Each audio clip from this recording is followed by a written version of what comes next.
الرجيم بسم الله الرحمن الرحيم وامتازوا اليوم أيها المجرمون ألم أعهد إليكم يا بني آدم ألا تعبدوا الشيطان إنه لكم عدو مبين وأن اعبدوني هذا صراط مستقيم ولقد ضل منكم جبلا كثيرا فلم تكونوا تاكلون هذه جهنم التي كنتم توعدون اصلوها اليوم بما كنتم تكفرون اليوم نختم على أفواههم وتكلمنا أيديهم وتشهد أرجلهم بما كانوا يكسبون ولو نشاء لطمسنا على أعينهم فاستبقوا الصراط فأنى يبصرون ولو نشاء لمسخناهم على مكانتهم فما استطاعوا مضيا ولا يرجعون ومن نعمره ننكسه في الخلق أفلا يعقلون صدق الله مولانا العظيم. دا مخکې آیاتونو کې الله پاک د جنتیانو ذکر وکړو او د جنت د نعمتونو ذکر یې وکړو چې په مؤمنانو باندې د الله تعالی څومره لویه مهرباني دا به هر وخت ده او خاص کر په جنت کې به وي. نو د هغې په مقابله کې هغه فساق فجار او کفار او مشرکان دهریان هغې ته د هغې حالت الله ذکر کوي. دا دنیا دارالخلط دی، دارالخلط دې کې هر څه ګډوډ دي، نیکان او بدان دا ګډوډ دي. د نیک پته نه لګي او د بد پته هم نه لګي، بلکې ډېر خلک دی چې هغه دې حد ته رسېدلي دي چې د نیک او د بد په منځ کې فرق هم نشي کولی، د نیکۍ او د بدۍ منځ کې فرق هم نشي کولی، د حق او د باطل منځ کې فرق هم نشي کولی. او دا نن اکثریت دی د دې. نو دلته دا مجرمان چې دي نو دوی په دې نیکانو کې سر ورکړی دی. چا د نیکانو جامې سازي کړي، چا د نیکانو حلیه سازه کړې ده، چا د نیکانو رنګ او جسامت ساز کړی دی. څوک دې ته نیکي وایي چې بس ږیره به سړی اخرئ، سر به انګریزی کړي او تسبیح په لاس کې او لستوڼې غټ غټ پرېښي دي. او چې تپوس یې وکړه کمونیسټ دي، خدای نه مني. نو دا یو ګډوډ حال دی، دنیا دارالخلط دی، پته نه لګي. اما آخرت چې دی هغه دارالامتیاز دی. هلته به په دې کې ګریډ وشي، ګریډ، او مسلمانان به یو طرف ته شي او کفار او مشرکان به یو بل طرف ته شي. او الله به اعلان وکړي چې وامتازوا اليوم ایها المجرمون. وامتازوا اليوم ډډې ته شئ نن، یعنی په دې ورځ د قیامت باندې، ایها المجرمون ای نافرمانو، زما د نیکانو صالحانو بندګانو نه ډډې ته شئ، یو طرف ته شئ، لارو کوي لار. مؤمنان به په جنت ته ځي او دوی ته به دا وویلی شي چې ډډې ته شئ، ستاسو د اوسېدلو ځای بل دی، تاسو لار پرېږدئ. او بیا الله فرمایي الم اعهد الیکم یا بنی آدم، آیا تاسو ته ما وصیت نه دی کړی او تاسو ته ما خونه نه ده کړې؟ ای د ادم بچو، د دې خبرې چې الله تعبدوا الشیطان، تاسو د شیطان عبادت مه کوئ. د شیطان د عبادت نه د شیطان اطاعت ته او د شیطان خبره منل دي. تاسو مانو ویلي انه لکم عدو مبین، یقینا دا شیطان ستاسو لپاره دشمن ښکاره دی. تاسو ته ما دا ښه په ګوته باندې ښودلی و چې دا ستاسو د پلار او د مور دشمن دی. د دې په لمسه باندې ستاسو مور او پلار د جنت نه راویستې شوي دي، د هغه عزت د مقام نه راښکته شوي دي. او قرآن کې الله دا ذکر کړي چې ستاسو د مور او پلار نه جامې ایستلي دي. دا الفاظ دي پر قرآن کې په بل ځای کې. څوک چې د چا د مور او پلار نه جامې وباسي نو دا غیرتي انسان به د هغه سړی وژني، هغه له به غړی نه ورکوي او هغه څه به یارانه نه کوي او هغه څه به دوستانه نه کوي. نو دوی خو ستاسو د مور او پلار نه جامې ایستلي ای بني ادمانو، ای د آدم بچو آدم نه جامې ایستلي دي. تاسو له په دې غیرت نه درځي. تاسو ته ما دا ویلي چې دا به په د ده اطاعت او تابعداري به نه کوئ، دا ګوره ستاسو ښکاره دشمن دی. یو کله داسې د سړي دشمني چې هغه پټ دشمني، نو سړی ورسره دوست په نظر ګوري وایي دشمني، لیکن ده خو بډې راوالي دي او ستاسو د هلاکت او تباهۍ دغه اعلان یې د الله په دربار کې کړی و چې لاحتنکن ذریته اجمعین، د ادم ټول بچي به تباه کوم او هلاکوم به. او ما تاسو ته دام وصیت کړی و چې وان اعبدوني هذا صراط مستقیم، زما عبادت کوئ، زما اطاعت کوئ، زما خبره ومنئ. هذا صراط مستقیم، دا درسته لار ده، دا اسلام دی. اسلام دی ته وایي د خدای لار دغه اسلام دی. ولقد اضل منکم جبلا کثیرا افلم تکونوا تعقلون. او داسې نه ده چې ګنې دا شیطان هسې هغه بریتو سړی دی خلک یری، دا ډېر خطرناک دی. ستاسو نه دا مې هم درته ویلي وو چې ستاسو نه مخکې ډېر خلک چې کوم دی ګمراه کړي دي او ډېر خلک یې د هلاکت کندې ته راښکلی دی. نوې خبره نه ده، نو تاسو مال په ده باندې مه غولېږئ. ولقد اضل منکم جبلا کثیرا، یقینا ګمراه کړي دي د شیطان ستاسو نه خلق ډېر. جبلن په جمع د جبلتون ده او جبلت په معنا د مخلوق باندې دی، یعنی ګمراه کړي دي، یقینا ګمراه کړي دي شیطان مخکې ستاسو نه جبلن کثیرا، خلق ډېر مختلف فرقې هغه تباه کړي دي او غرقې کړي دي. افلم تکونو تعقلون، آیا پس نه یې تاسو دونه چې د عقل نه کار والی؟ دومره ستاسو د عقلونه پس شو او دومره بې عقله شوئ او دومره حیوانات در نصار شو چې تاسو په دې باندې نه پوهېږئ چې خپل دشمن وپېژنئ. او داسې دشمن چې ستاسو په باره کې کامیاب شوی دی ډېر نه خراب کړي دي. او بس به ورته الله وایي، او دا خبرې امام قرطبي لیکلي دي، وایي دا ورته په هغه وخت کې وایي چې دوی د جهنم په دې غاړه به ودرولي.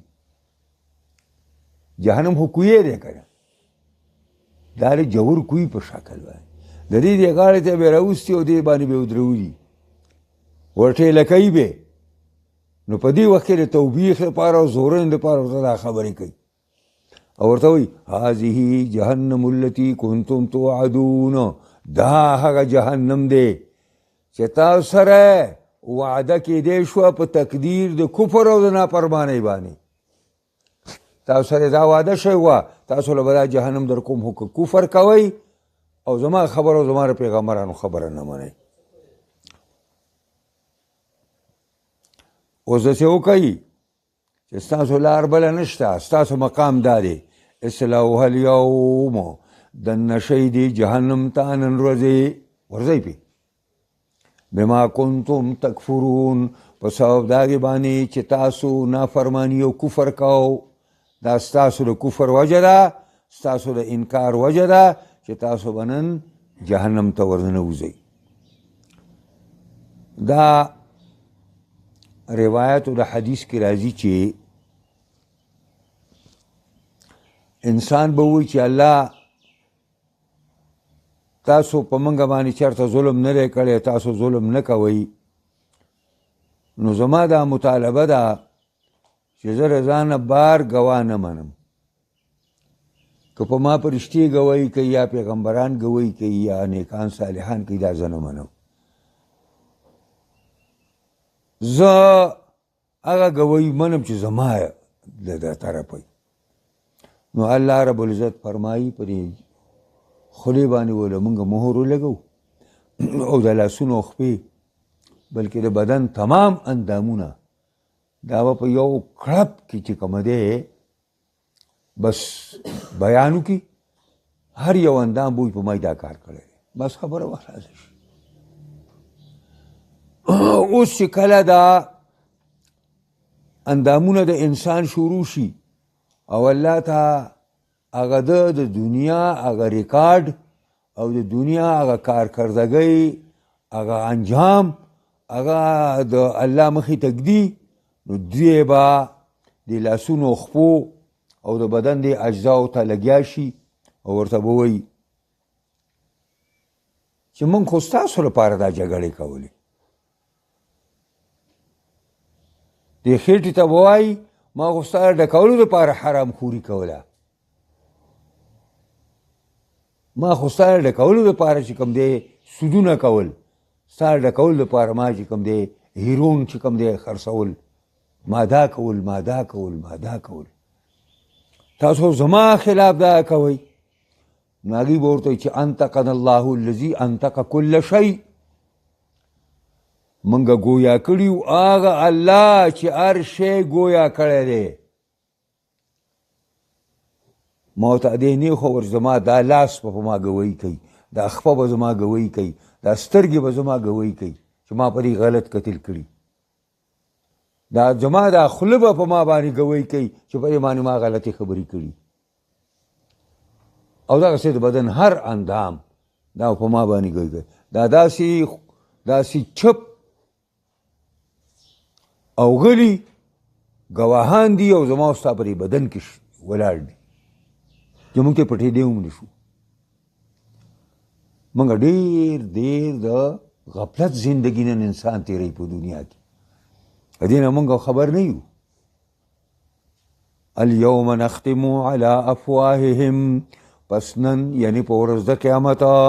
مهر به ولګو موږ په ژبو په خولو د دوی باندې، خبرې به یې دا ژبه بندي کي. وتکلمنا ایدیهم، او خبرې به وکړي موږ سره لاسونه دوی، لاسونه به شروع شي. وتشهد ارجلهم، ګواهي به وکړي خپې د دوی، خپې به م ګواهي شروع کړي. بما کانوا یکسبون، په سبب د هغې باندې چې او دوی کسب کولی، دوی چې څه کول دا د هغې وجه ده. هغه ورته وایي هغه ځای کې چې غلا کوله، هغه ځای کې زنا کوله، هغه ځای کې شراب څکله، هغه ځای کې دی اجرتي قاتل وي قتلونه دي یاد دي دا سوره خپې د بدن د اندامونه دا به ورته یادوي انسان ته.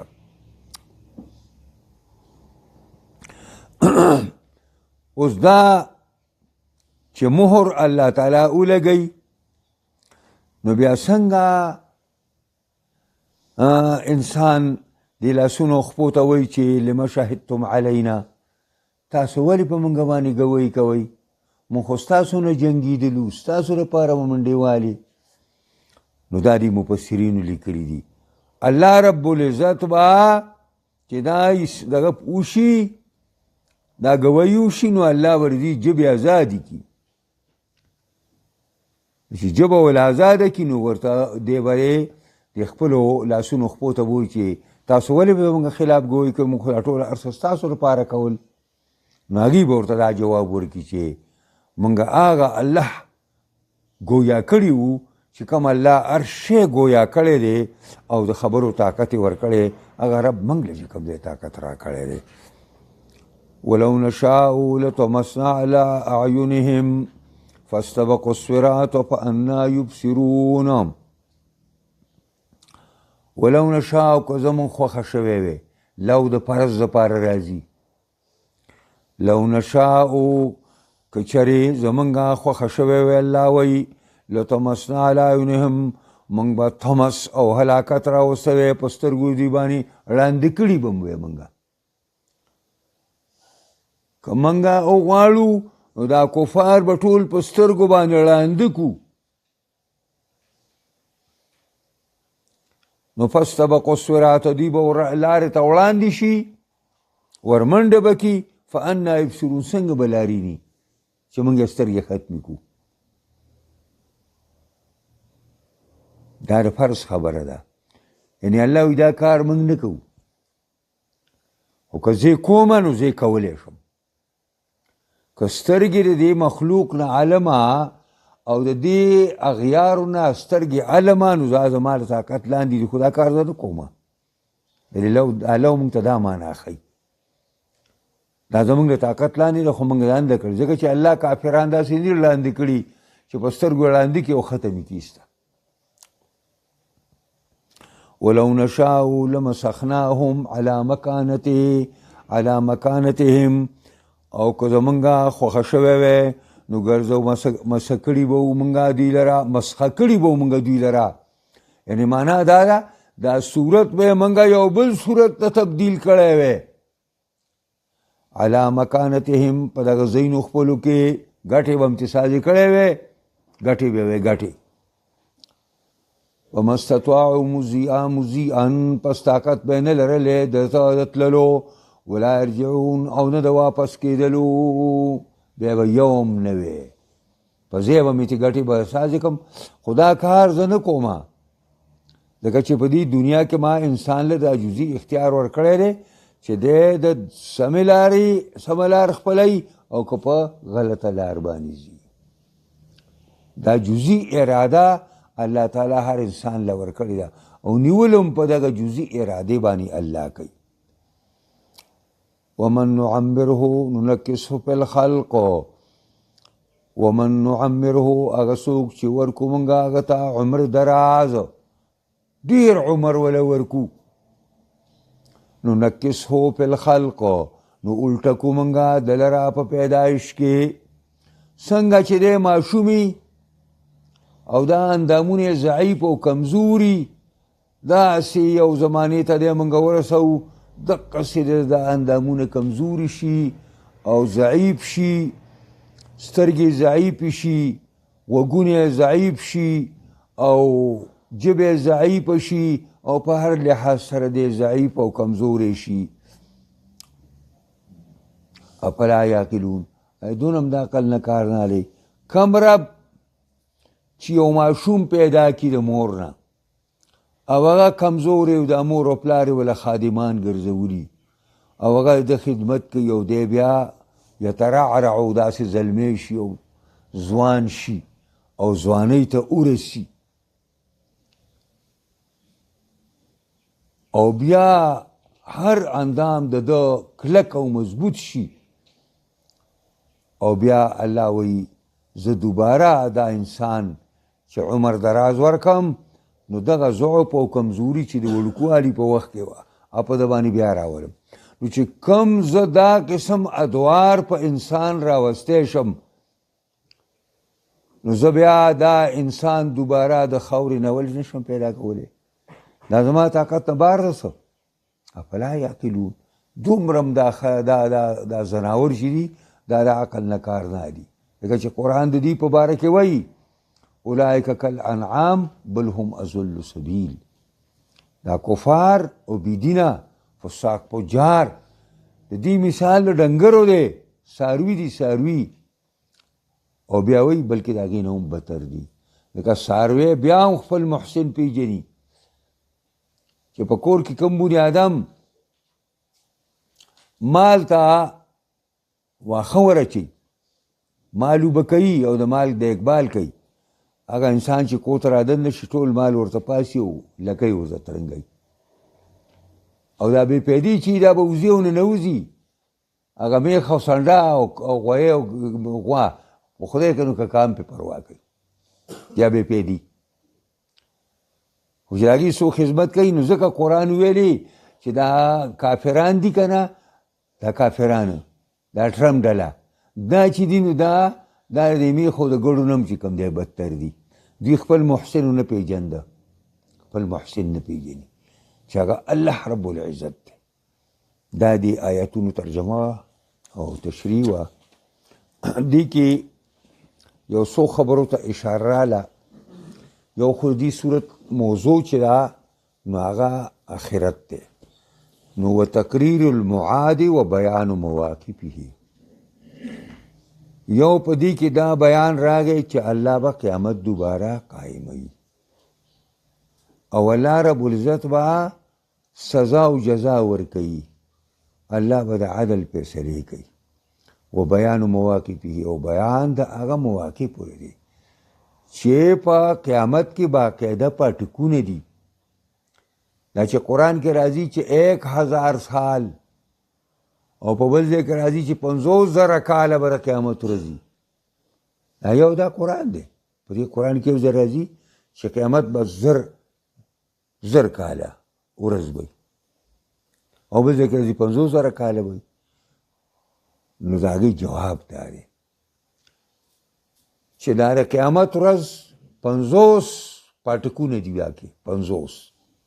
مواقف دي او هر موقف 1000 سال دی نو هلته چې قرآن زر کاله ویلي نو هغې د یو موقف ذکر کړی دی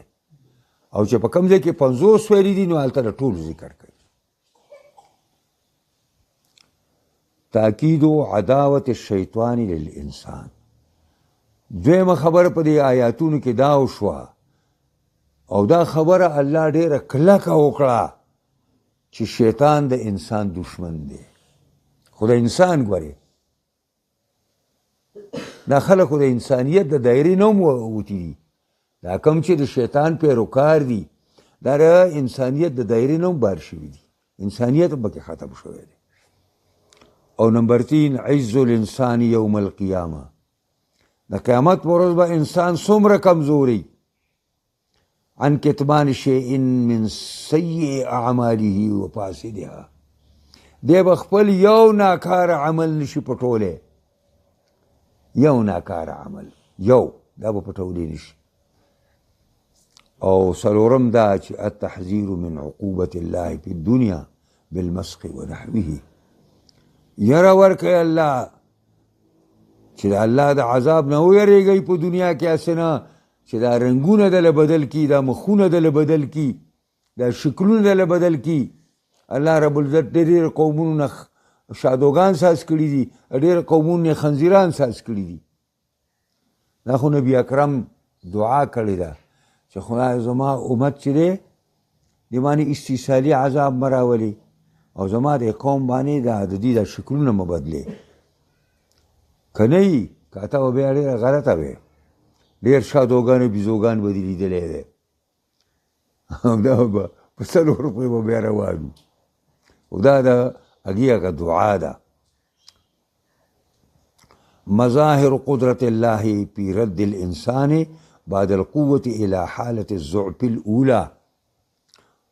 اخیری خبره پنځمه ده چې د الله رب العزت د قدرت یو نشانی ده چې انسان پست قوت او کلکوالي نه بیا هغه پخواني ضعف او کمزورۍ ته واړوي دا چې چا ګیره سپینه شي که نه لکه زمونږ په شان دې نه موږ نه تپوس کوئ موږ نه تپوس کوئ زما باره کې به دا خلکو ویلي چې دا نه ستړي کېدونکی عالم دی پوهېږئ زه اوس تللی شم دې غرونو په دې څوکو په دې دیر کې به ګرځېدو زه اوس چې دونه چې یو لیش ځای ښکتی نو هم زه هم لوېږم دی نور خلک څه کوي خپل ځان کې ورته خبره کوو چې قرآن څه وایي دا بلکل صحیح خبرې دي الله دې موږ تاسو په قرآن پوهه کړي او په دې باندې الله موږ له عمل کولو توفیق راکړي زموږ ژوند کې الله قرآني نظام د شریعت نظام محمدي نظام راولي او دې لپاره چې څوک کار کوي الله دې کامیاب کړي الله دې ورته خپلو بندګانو زړونه راکاږه کړي او چې د دې مخالفت کوي الله رب العزت دې تباہ و برباد کړي او الله دې ته د قوم د اعتماد پورته کړي او الله رب العزت دې زموږ له ټولو نه راضي شي. څومره زموږ مشران، زنانه، نارینه، کشران، الله رب العزت دا څونه مردگان دي ټول وبخي، څونه د مسلمانانو بیماران دي شفا کامل عاجله ورکړي. خدای دنیا په مختلفو حصو کې په مسلمانانو باندې ظلم دی او خاص کر په غزه او فلسطین کې چې کم د امریکې او د یهودو د لاسه کم تباهي روانه ده، خدای دا تباهي بنده کې او خدای دې مسلمانانو له تحفظ ورکړي او اسرائیل او امریکا الله تباه و برباد کړي، دا ټکنالوژي ختمه کړي، دا جازونه ختم کړي، خدای دا قوت او طاقت او دا جته او ډلې ختمه کړي، الله خپل تباهي او بربادۍ سره مخامخ کړي. اسلامي سربراهانو کې الله غیرت ایمانی پیدا کړي او که دې قابل نه الله د مسلمانانو د ریسټون نه لري کړي. الله زموږ ټول ناراضي شي، خاتمه زموږ ټول په ایمان.